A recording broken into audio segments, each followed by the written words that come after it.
Oh no, you left the thing open. Oh God. Come on, man. Oh, gross. That took me a second. Ew.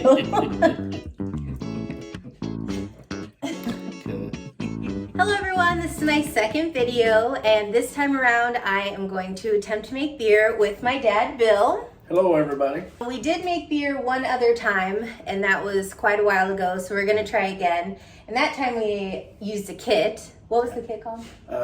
Mr. Beer. Mr. Beer, which made it very easy because you just poured everything in and it was very simple. But this time around, we're going to try to actually brew a beer. We're making a Fat Tire tasting beer. We went to a place called Great Fermentations. They're really great. We just basically bought a kit, which I'll show you what was inside of that kit. Normally they make what, 5 gallons? Yeah, it's based on 5 gallon. But we're only making 2 gallons because we're still beginners. So the guy was really nice and helped us cut down the recipe. A funny story is, tell them about why this date is significant. Well, when I pulled out our beer kit and we was going to start it today, and exactly 7/1/15 is the last time we done it. So exactly 7 years ago. And we're going to name it what? The 7-year itch. We had no idea. We talked 2 weeks ago and we're like, hey, let's make this beer. But full disclosure, this is not a tutorial of any type. This is just us having fun making beer and showing you that if we can do it and kind of pick it up and learn how to do it. The box we bought came with a full set of instructions that anybody can do it. And it's a great father-daughter, father-son project. Very easy, fun to do, and a lot of hangout time. The first thing you're going to see us do is sanitize everything. We bought this one-step no-rinse cleanser. Basically with this, you just dissolve 1 tablespoon of this powder stuff into some water per every gallon. Warm water, it says. And then you just want to wash all your bottles and equipment into it. What we did was we rinsed our container first and then just put all of the utensils in it and swirled it around. It was now time to get the brewing process started. We added our gallons of water, which like we said earlier, we chose to do 2 gallons. We made sure to put in a little more than 2 gallons because by the time you're done boiling the water for so long, some will steam off and give you less than what you were expecting. We also went with regular purified water. A couple videos we had watched beforehand suggested this because if you do tap water, minerals inside of it could adjust the fermentation process. Next step, add some flavor. And for the main ingredients of getting started, cheers. Now let's get to the real ingredients. And I'm going to roll it down like a pair of pantyhose here, or a sock. And we're going to put it over the bag, try to attempt to dump this in without making a mess. Grab it so it doesn't hit the sink.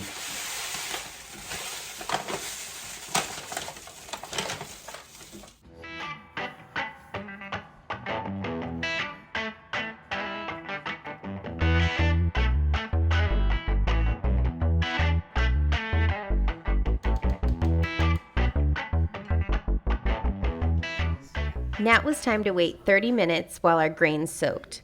And let me tell you, the waiting parts of this process were the hardest. Boy.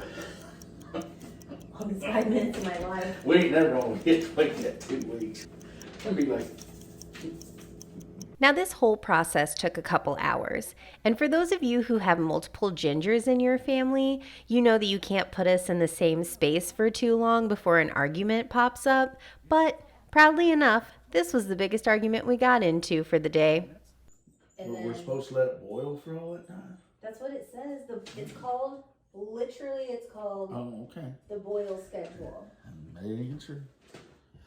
Take the spoon. Best can.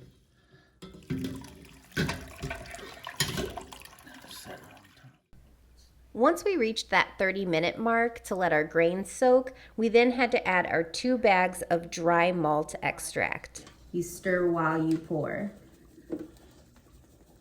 but not too crazy. You don't want to try to prevent air bubbles. Once our malt was added, it was time to let it get to a boil. You let it sit at a boil for an hour But it does warn you that once it reaches that point, it does bubble up quick, and boy, is that right. Oh, get her down. Take her up. Oh, shoot. Easy, just keep dragging.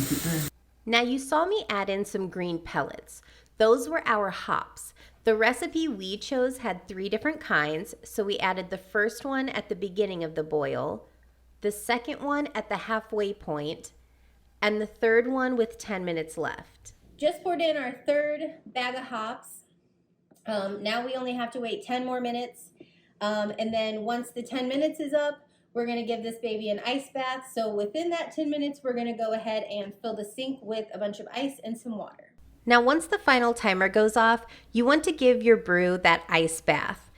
You want to get your brew between 60 and 70 degrees. And if you're like my dad, you're a perfectionist, so you're going to make sure everything is done right. That includes not letting any of the ice get caught in the lip of the lid so it contaminates your brew.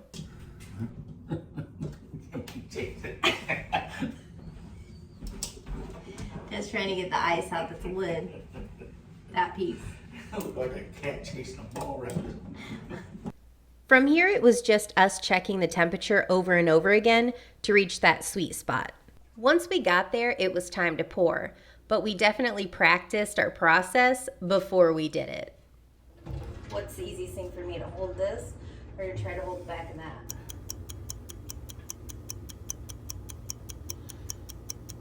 You just probably let me go where you're at, and we will.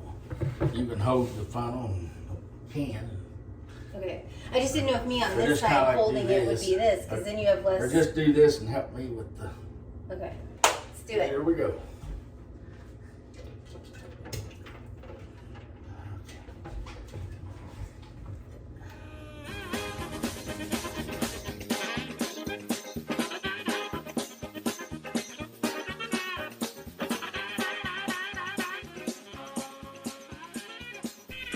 Once you start to get to the bottom of your container, you want to keep as much sediment out of your final fermentation bottle as possible. It was then time to pour the yeast in, and we were almost done. Okay, now we're ready to put the lid on. It's above this thing. As soon as we seal this. All right, now the next step, move fermenter to a dark place with a steady temperature of 64 to 70 degrees. And then we will leave that there for like 2 weeks, right? Yep, 2 weeks. So we're gonna go put it in my back closet. So we just finished. It was our first full brew process from start to finish. That was a lot of fun. We're just hoping it comes out for the best. If we can drink it, be a good time. Either way, it was a good time. This is just part 1. Obviously not sponsored by anyone. We're just doing it for fun, but we're supposed to let it sit for 2 weeks in the closet, and then we will get it out and just make sure it's clear and stuff, and then we can bottle it. But then there's a whole nother process after that by adding sugar. So we'll definitely make sure to bring you a part 2. Just ready to wait 2 weeks and we'll start bottling and hopefully it comes out great. Yeah, now's the hard part, just waiting. Oh yeah, that's the hard part. Bye. Bye.